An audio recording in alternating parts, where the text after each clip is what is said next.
আমাদের নন মুসলিম ভাইরা, আমাদের নাস্তিক ভাইরা, আমাদের ইসলাম বিদ্বেষী ভাইরা প্রায় একটা প্রশ্ন করে থাকেন, এবং প্রশ্নটা হচ্ছে এটা যে পবিত্র কোরআনে ধর্ষণ সম্পর্কে কিছু বলা হয়নি কেন, বা ধর্ষণের শাস্তি সম্পর্কে কিছু বলা হয়নি কেন? তাহলে কি পবিত্র কোরআন ধর্ষণকে অপরাধ বলে মনে করে না? এই জন্য কি পবিত্র কোরআন ধর্ষণ সম্পর্কে কিছু বলা হয়নি? এই জন্য কি পবিত্র কোরআন ধর্ষণের শাস্তি সম্পর্কে কিছু বলা হয়নি? আজকের ভিডিও এই সম্পর্কে আমরা বিস্তারিত কথা বলেছি। এখন আপনার দায়িত্ব সম্পূর্ণ ভিডিওটা মনোযোগ সহকারে দেখা, আর যদি মনে হয় ভিডিওটা ইনফরমেটিভ ছিল, তথ্য বলছিল, যৌক্তিক ছিল, দার্লিক ছিল, বিশ্লেষণ ভিত্তিক ছিল, ভিডিওটা দিনে এবং যাদের জন্য কল্যাণ করা হতে পারে, ভিডিওটা নন মুসলিমদেরকে, নাস্তিক ভাইদেরকে, ইসলাম বিদ্বেষী ভাইদেরকে যথাযোগ্য উত্তর দিতে পারে, তাহলে ভিডিওটা একটু কষ্ট করে শেয়ার করুন আর শেয়ার করতে থাকুন। আজকের ভিডিও আমরা আহলে কোরআনদের সম্পর্কে কথা বলেছি, যারা মূলত আহলে কিতাব বা বাংলাদেশে খ্রিস্টান। এই ভিডিও তাদেরকে যথাযোগ্য জবাব দিতে পারে, সুতরাং একটু কষ্ট করে শেয়ার করুন আর শেয়ার করতে থাকুন। এছাড়া সম্পূর্ণ ভিডিওটা দেখার পর আপনার কী মনে হলো সেটা অবশ্যই আমাকে ভিডিওর কমেন্টে জানান, তবে আমি জানতে পারবো আমি আপনাকে বুঝতে পেরেছি কিনা। তাছাড়া যদি আপনার কোনো প্রশ্ন থাকে বা আপনাদের কোনো প্রশ্ন থাকে, খুবই কঠিন প্রশ্ন, মারাত্মক কঠিন প্রশ্ন, যে প্রশ্নটা কেউ করতে পারছে না, উত্তর নিজে খুঁজে পাচ্ছে না, এরকম প্রশ্ন থাকলে ভিডিওর কমেন্টে করে ফেলুন, ইনশাল্লাহ আপনার প্রশ্নের উত্তর দেওয়া হবে। ছোটো ছোটো দুটো শর্ত রয়েছে। শিশুসুলভ প্রশ্ন করবেন না, আর প্রশ্ন করে উত্তরের জন্য মোটেও তাড়াহুড়ো করবেন না।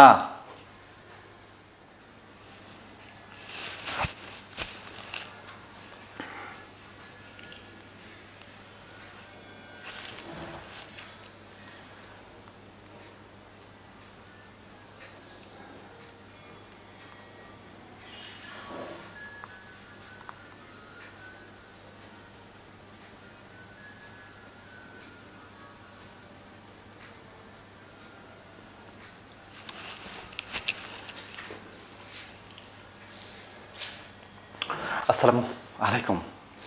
আমাদের একজন ভাই খুব সুন্দর একটা প্রশ্ন পাঠিয়েছেন। ভাই বলেছেন, সৌদিতে কি ধর্ষণের ঘটনা ঘটে না? আর ইসলামে ধর্ষণ সম্পর্কে কিছু বলা হয়েছে কি, বা ধর্ষণের শাস্তি সম্পর্কে কিছু বলা হয়েছে কি?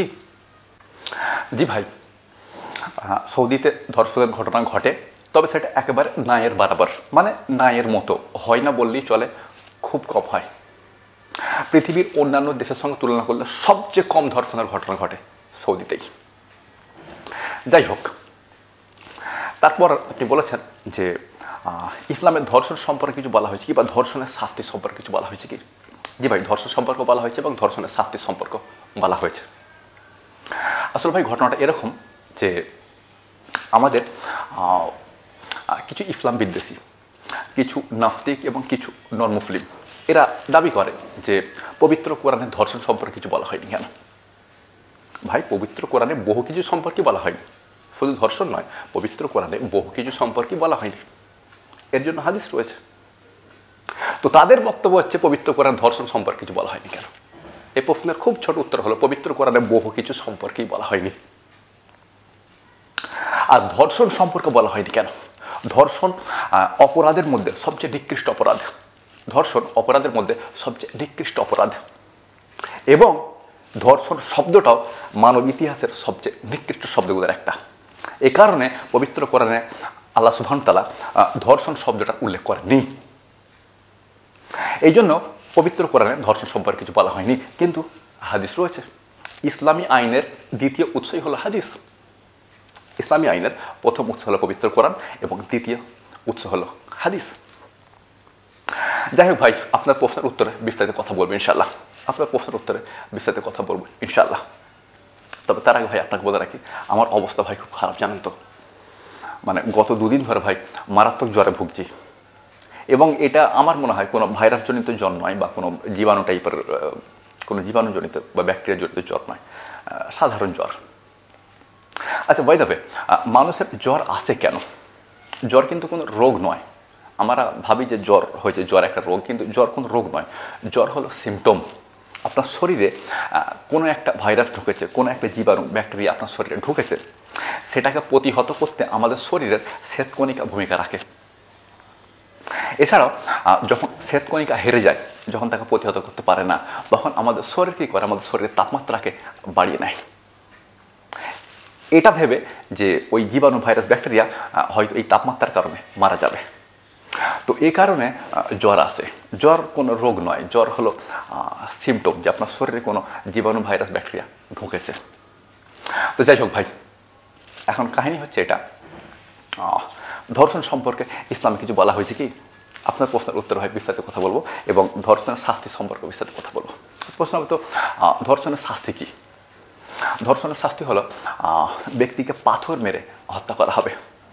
প্রশ্ন হবে সৌদি আরবের ধর্ষণের শাস্তি কী? সৌদি আরবের ধর্ষণের শাস্তি হলো ব্যক্তিকে ওই যেভাবে নামাজে আমরা হাঁটু গেড়ে বসি, সিজদা করার আগের মুহূর্তটা যেভাবে আমরা বসি আর কি, ওইভাবে ব্যক্তিকে বসানো হয়। আর একজন পিছন আর একজন জাল্লাদ টাইপের একটা লোক, যাকে আমরা জাল্লাদ বলে থাকি, তো ওই জাল্লাদ টাইপের একটা লোক আসবে, একটা বড় তরবারি নিয়ে, একটা খুব মোটা খুব ধারালো, পিছন দিক থেকে এভাবে মারবে, যেভাবে আমরা ব্যাট খেলি ওভাবে পিছন দিক থেকে মারবে এবং তার গলাটা কেটে পড়ে যাবে। এটা হচ্ছে ধর্ষণের শাস্তি। মানে যদি সৌদি আরবের কথা বলি, তো পৃথিবীর ভিন্ন ভিন্ন দেশে ভিন্ন ভিন্ন শাস্তি রয়েছে। ফিলহাল আফগানিস্তানে পাথর মেরে হত্যার শাস্তি রয়েছে, যেটা মোহাম্মদ সাল্লাল্লাহু আলাইহি ওয়াসাল্লাম বলেছিলেন। এবং সৌদি আরবে বলুন বা আফগানিস্তানে বলুন, ব্যক্তিকে পাথর মেরে হত্যা করা হয় প্রকাশ্যে। মানে সৌদি আরবে তার শিরচ্ছেদ করা হয়, কিন্তু সেটা প্রকাশ্যে, চৌরাস্তা বা কোনো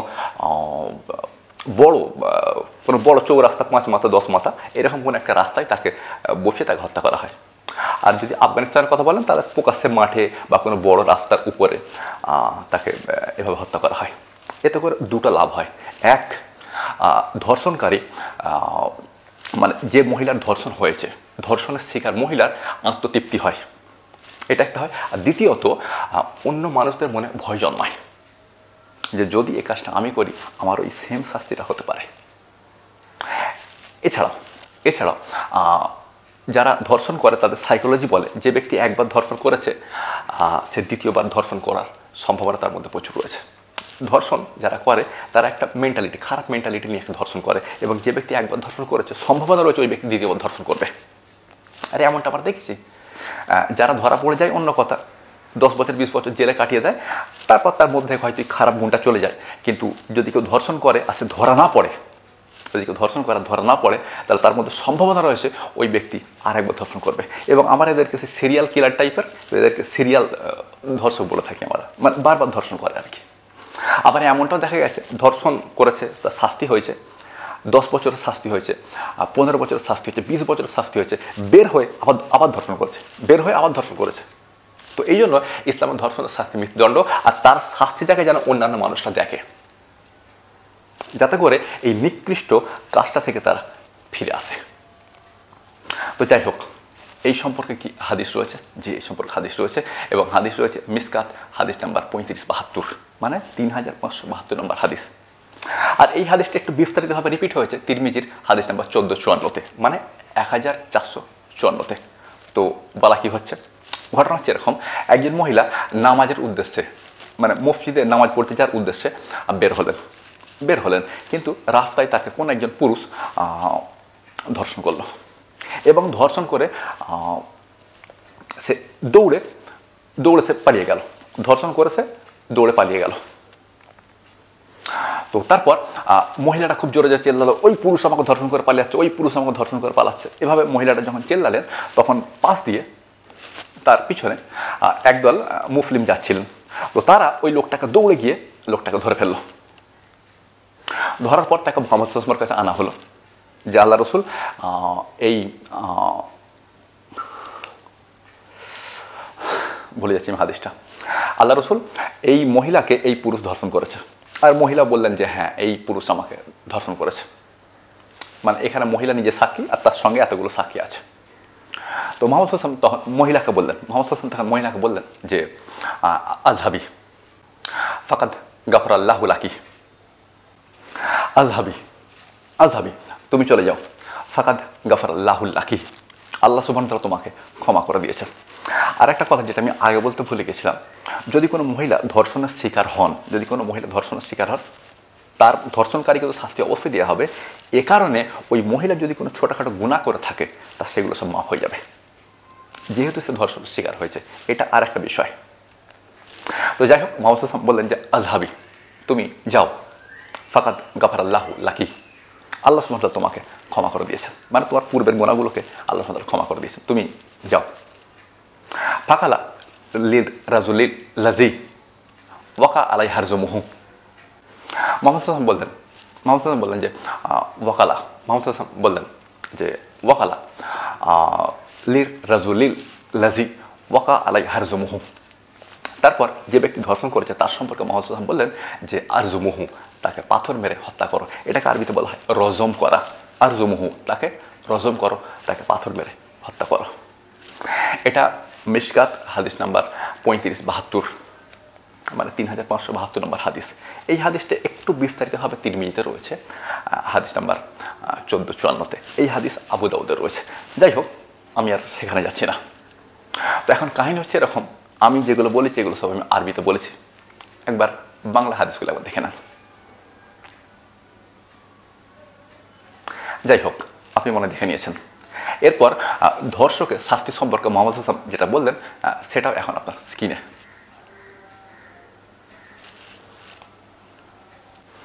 যাই হোক, আপনি মনে দেখে নিয়েছেন। আর হাদিসটার সম্পর্কেও কোনো সন্দেহ নেই, হাদিস একেবারে সহি, যেটা আপনি এখন স্ক্রিনে দেখতে পাচ্ছেন। যাই হোক ভাই, আপনার প্রশ্নের উত্তর ভাই শেষ হয়ে গেছে, মানে আপনার প্রশ্নের উত্তর শেষ, কিন্তু আমার অবস্থা খুব খারাপ, মানে জ্বরটা আমার ছেড়ে গেছে। ফিলহাল আমি ঝরঝর করে ঘামছি, মানে মারাত্মক ঘামছি আর কি। 2 দিন ধরে ভাই খুব ভুগছি ভাই, অবস্থা খুব খারাপ। তো ফিলহাল এই কথা বলতে বলতে জ্বরটা ছেড়ে গেছে এবং মারাত্মক খারাপ আমি ঘামছি। ঘামটা দেখেন একবার, এ দেখেন, দেখতে পাচ্ছেন কিনা জানিনি, টপ টপ টপ টপ টপ টপ করে ঘামগুলো ঝরতেছে। তো ভাই অবস্থা খুব খারাপ আমার, শুধু ভিডিও বানাতে হবে এই জন্য ভিডিও বানাচ্ছি। এই দেখুন স্কিনটা আবার কালো হয়ে যাচ্ছে। স্কিন কেন কালো হচ্ছে আর, এটা তো কিছু তো একটা করতে হবে। ঠিক আছে, চলুন, ফিলহাল ম্যানেজ করে চলতে হবে। আর নাহলে আমাকে আরেকবার কলকাতা যেতে হবে। আর কলকাতা যেতে আমি ভয় পাই, আমার পড়াশোনা হবে না, গবেষণা হবে না, রিসার্চ হবে না, লেখালেখি হবে না, ইয়োগা হবে না, জিম হবে না, এবং সেদিন ভিডিও বানাতে মারাত্মক মানে কষ্ট হয় আর কি। তো যাই হোক ভাই, এখন স্ক্রিনটা কালো হয়ে রয়েছে। কেন স্ক্রিনটা এরকম হচ্ছে ভাই আমি তো ঠিক বুঝতে পারছি না। তো ফিলহাল ভাই আপনার প্রশ্নের উত্তর এখানে শেষ হয়েছে। আমি বক্তব্য এখানে শেষ করতে পারি, কিন্তু আমার একটা স্বভাব রয়েছে প্রাসঙ্গিক বিষয়গুলো সম্পর্কে কথা বলে নেওয়া। যাই হোক, আমাদের যারা আহলে কোরআন ভাইরা রয়েছে, যারা মূলত আহলে কোরআন নয়, এরা মূলত আহলে কিতাব, বাংলাদেশি খ্রিস্টান, ওই আহলে কোরআন ভাইদের একটা বক্তব্য রয়েছে, সেটা হচ্ছে হাদিস মানা যাবে না, শুধুমাত্র কোরআন মানবো, হাদিস মানবো না। এখন প্রশ্ন হচ্ছে, কোরআনে তো ধর্ষণের শাস্তির কোনো উল্লেখ নেই, কোরআনে ধর্ষণেরই উল্লেখ নেই, ধর্ষণের শাস্তির উল্লেখ থাকবে কিভাবে? মানে পবিত্র কোরআনে ধর্ষণ বা ধর্ষণের শাস্তির উল্লেখ নেই। এখন এদের বক্তব্য হচ্ছে যা কোরআনে নেই তা মানবো না। তো তার মানে এদের হিসাবে ধর্ষণ কোনো অপরাধ নয়, কারণ ধর্ষণের উল্লেখ কোরআনে নেই। আর ধর্ষণের শাস্তি সম্পর্কে পবিত্র কোরআনে কিছু বলা হয়নি। মানে ব্যাপারটা হচ্ছে এরকম, যদি ধরুন কোনো আহলে কোরআনের মেয়েকে কেউ মনে করুন ধর্ষণ করেছে, তো পুলিশ তাকে অ্যারেস্ট করে তাকে কোর্টে নিয়ে গেছে এবং তার ধর্ষণের অপরাধ প্রমাণিত হয়ে গেছে, ভালো কথা। জজ সাহেব বলছে এই ব্যক্তি যে এই মহিলাকে ধর্ষণ করেছে, এর শাস্তি হলো 14 বছরের সশ্রম কারাদণ্ড। মানে তার মানে কারাদণ্ড 2 ধরনের হয়, একটা হচ্ছে সশ্রম আর একটা হচ্ছে বিনাশ্রম। সশ্রম মানে তাকে জেলের ভেতরে কোনো কাজ করে খেতে হবে, আর বিনাশ্রম মানে তাকে জেলের ভেতরে কোনো কাজ করতে হবে না। তো এই ব্যক্তিকে 14 বছরের জন্য সশ্রম কারাদণ্ড দেওয়া হলো। তখন বলল, না জজ সাহেব, না, একদম নয়। কেন, কি হয়েছে? পবিত্র কোরআনে ধর্ষণ সম্পর্কে কিছু বলা হয়নি, মানে ধর্ষণ কোনো খারাপ কাজ নয়, আর ধর্ষণের শাস্তি সম্পর্কে কিছু বলা হয়নি। অতএব আপনি এই অপরাধীকে মানে এই ধর্ষণকারীকে আপনি শাস্তি দিতে পারবেন না। ওই ভদ্রলোক খুব ভালো, আমার মেয়েকে ধর্ষণ করেছে, খুব ভালো কাজ করেছে, ধর্ষণ কোনো খারাপ কাজ নয়। ধর্ষণ যদি খারাপ কাজ হতো তাহলে এটা পবিত্র কোরআনে উল্লেখ থাকতো। ধর্ষণ খারাপ কাজ নয়, ধর্ষণ করেছে, খুব ভালো কাজ করেছে, আপনি তাকে বিনা হিসাবে মুক্তি দিয়ে দিন। মানে কোনো আহলে কোরআন কি এভাবে গিয়ে কোর্টে বলতে পারবেন? তো যাই হোক, তখন তারা বলে সব কিছু কোরআনে উল্লেখ থাকতে হবে কেন? ভাই এটাই তো আমারও বলি, সব কিছু কোরআনে উল্লেখ থাকতে হবে কেন? এই জন্যই তো হাদিস রয়েছে। সব কিছু উল্লেখ তো কোরআনে থাকতে হবে না, এই জন্যই তো হাদিস রয়েছে। তখন তারা বলে যে না, হাদিসের কথা বলছি না, সব কিছু কোরআনে উল্লেখ থাকতে হবে কেন? ধর্ষণ একটা অপরাধ এবং এর শাস্তি যেভাবে দেশের আইনে হয় সেভাবে হবে। তো আমি বলি, এই যে শাস্তিটা হচ্ছে 14 বছরের সশ্রম কারাদণ্ড, এটা মানবরচিত হয়ে যাবে না? আপনারা তো হাদিসকে বলেন মানবরচিত। তো এই যে তার 14 বছরের কারাদণ্ড হচ্ছে, তো এটা কি মানবরচিত হয়ে যাবে না? মানে আইনটা মানবরচিত, তার 14 বছরের সশ্রম কারাদণ্ড, আইনটা মানবরচিত। তো এটা মানবরচিত নয়, হাদিস মানবরচিত, এই জন্য হাদিস মানা যাবে না। কিন্তু ধর্ষণের শাস্তিটা আপনি মেনে নিচ্ছেন, কেননা দেশের আইন এটা। তো ওই যে আইনটা দেশের, ধর্ষণের শাস্তি সশ্রম, মানে 14 বছরের সশ্রম কারাদণ্ড, তো এটা মানবরচিত নয়। মানে শুধু হাদিস মানবরচিত, ওটা মানবরচিত নয় নাকি? ওটা আল্লাহ রচিত। ভাই ভণ্ডামো ত্যাগ করুন। আর একটা কথা ভাই, আপনারা এত ফটফট ফটফট ফট করেন ভাই, একবার আমার সঙ্গে বসুন না, সামনাসামনি বসুন, আপনার গোষ্ঠী উদ্ধার করে দিই একবার। এই ভণ্ডামিগুলো আপনার এই মূর্খ মুসলিমদের সামনে করতে পারবেন, আমাদের সামনে নয়। গোষ্ঠী উদ্ধার করে ফেলবো, আর এমন অবস্থা করব সমাজে আর কখনো মুখ দেখাতে পারবেন না। তো যাই হোক ভাই, তখন তারা কি করে, তখন তারা কোরআন থেকে এবারে ধর্ষণটাকে অপরাধ দেখানোর চেষ্টা করে, বিভিন্ন আয়াতের উদ্ধৃতি করে যে দেখো এইখানে বলা হয়েছে কাউকে জোর করা যাবে না, ধর্ষণ তো জোর করে তার সঙ্গে জিনা করা, কিন্তু ভাই ওটা তো ধর্ষণ নয়। জোর করা মানে হচ্ছে এটা আমি আপনাকে জোর করে কোনো কাজ করাচ্ছি। আচ্ছা, ইসলামে অত্যাচার নিষিদ্ধ, ধর্ষণ একটা অত্যাচার, তো ভাই ওটা তো ধর্ষণের কথা বলা হয়নি। আমি আপনাকে বেশ করে কিছু মারলাম আর মেরে বললাম আজকে আমার ঘরের কিছু মানে মাটির দরকার, আমার ঘরে মাটির দরকার, তো ওই পুকুর থেকে মাটি তুলে না আমার ঘরে ফেলবি, বেশ করে আপনাকে মারলাম, এটাও তো অত্যাচার হতে পারে। অত্যাচার মানে শুধু ধর্ষণ? কাহিনী হচ্ছে এটা আপনাদের অবকাশ নেই, কোরআন থেকে ধর্ষণ দেখাতে পারবেন না, এদিকে হাদিস মানবেন না, আবার দেশের আইনে ধর্ষণের শাস্তিটাকে মেনে নিচ্ছেন, কারণ ওটা মানব রচিত নয়, শুধু হাদিসটা মানব রচিত, ওটা তো আল্লাহ রচিত। মানে এইরকম যারা কথা বলে, মানে এদেরকে মানে গালাগালি করতে ইচ্ছা করছে, কিন্তু ফিলহাল গালাগালি করছি না ভাই। ওকে চলুন, বক্তব্য শেষ করতে হবে ভাই, বেশ অনেকক্ষণ হয়ে গেল এবং আমি ঘামছি, মারাত্মক হারে ঘামতেছি, মানে এমন ঘামছি আপনি কল্পনা করতে পারবেন না। আমার ঘামটা মানে চশমার উপর দিয়ে এবং চশমার নিচে দিয়ে আমার গড়িয়ে, দাড়ির ভেতর দিয়ে গড়িয়ে আমার নিচে পড়ছে, মানে এরকম অবস্থায় আমি ঘামছি আর কি।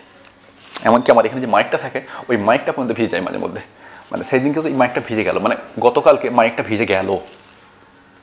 তো ভাই যাই হোক, এবার কাহিনী শেষ করি। এখন যদি মনে হয়ে থাকে ভিডিওটা ইনফরমেটিভ ছিল, তথ্যবহুল ছিল, যৌক্তিক ছিল, দার্লিক ছিল, বিশ্লেষণ ভিত্তিক ছিল, ভিডিওটা দিন এবং তার জন্য কল্যাণ করা হতে পারে, ভিডিওটা নন মুসলিমদেরকে, নাস্তিক ভাইদেরকে এবং ইসলাম বিদ্বেষী ভাইদেরকে যথাযোগ্য উত্তর দিতে পারে, তার সঙ্গে সঙ্গে আহলে কোরআন ভাইদেরকেও যথাযোগ্য উত্তর দিতে পারে, যারা মূলত বাংলাদেশি খ্রিস্টান আহলে কিতাব। যদি আপনার কাছে এগুলো মনে হয় তাহলে ভিডিওটা একটু কষ্ট করে শেয়ার করুন, আর শেয়ার করতে থাকুন। আর যদি শেষে পৌঁছে মনে হয় যে ভদ্রলোক এত বড় করে গুছিয়ে সুচিয়ে একটা ভিডিও আমাদেরকে উপহার দিলেন কোনো বিনিময় ছাড়াই, শুধুমাত্র দিন এবং জাতির স্বার্থে, শরীর খারাপ হওয়া সত্ত্বেও ভিডিওটা বানিয়ে আমাদেরকে উপহার দিলেন, আমাদের প্রশ্নের উত্তর দিলেন, ভদ্রলোকের জন্য একটা দোয়া করা উচিত, তাহলে আমার জন্য দোয়া করুন আর করতেই থাকুন।